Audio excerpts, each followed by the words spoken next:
My name is Katelyn Hampton. I turned 16 years old on the 11th. And I'm Paula Hampton. I am currently the Mosaic Learning Center director. And we were led here to Mosaic with the interest in my daughter finding a great ministry, a student body that she could plug into. I used to be bullied all the way back to middle school, and I still do get bullied now, so middle school to high school.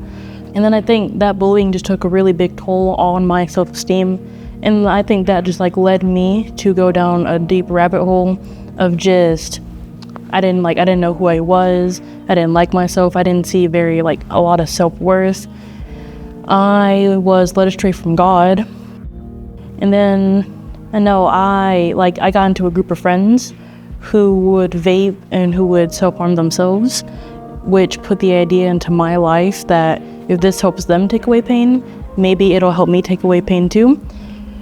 I went through a lot of different stages. I called myself gay. I went from gay to bisexual. I went from bisexual to bisexual and gender fluid. I went by any pronouns. I called myself a boy. I was just confused, lost. And then I just settled for pansexual, which is what I stuck for a few years. Back December 2022 was, I knew I was losing my daughter.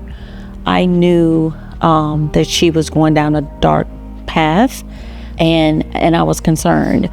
The biggest challenge was the identity or wanting to be pansexual. Though the storm was awful around me, in the moment of praying and trusting Him for the salvation of my child, I felt peace.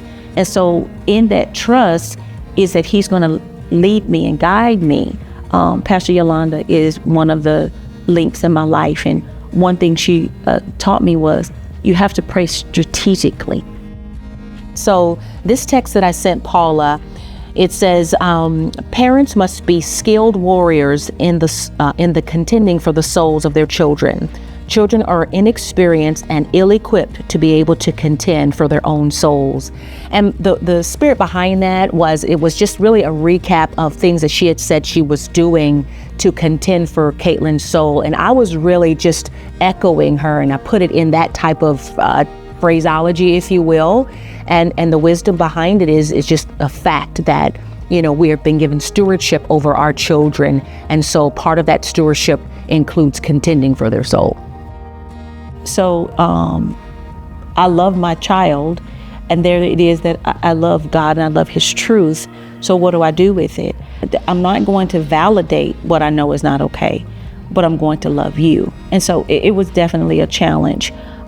No matter what I thought or believed, I knew that if she didn't see the love of Christ through the love I showed with her, she'd never turn back to Him. And I'm like, I don't want to do that, but we are going to church. And so I just softly introduced it, but it wasn't an option. So it's like, okay, so we're gonna visit Mosaic students, meet some friends, find some new people. So I did it. It wasn't an option, but I did it more softly. And I guess after about the 6-week mark, she came out and she opened the car door. Mom, and I'm like, is everything okay? What happened? Are you fine? Yes, I'm okay. I went inside, and then one of the coaches prayed for me, and now I feel better.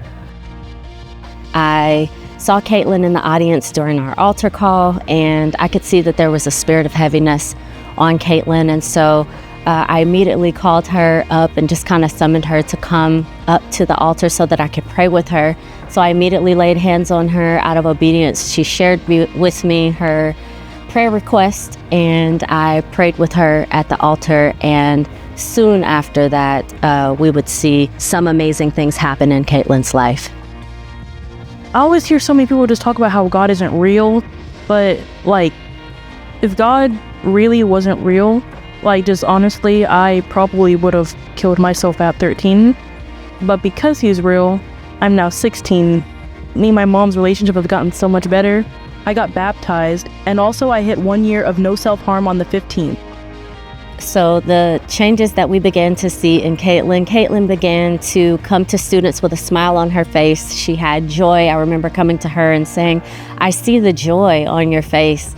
And after that, Katelyn would get baptized here at Mosaic. So we celebrated that monumental moment in her life, and then we would see Katelyn radically change over the course of time that she came to Mosaic students. And I like to say that Katelyn had a Damascus Road experience right here at Mosaic.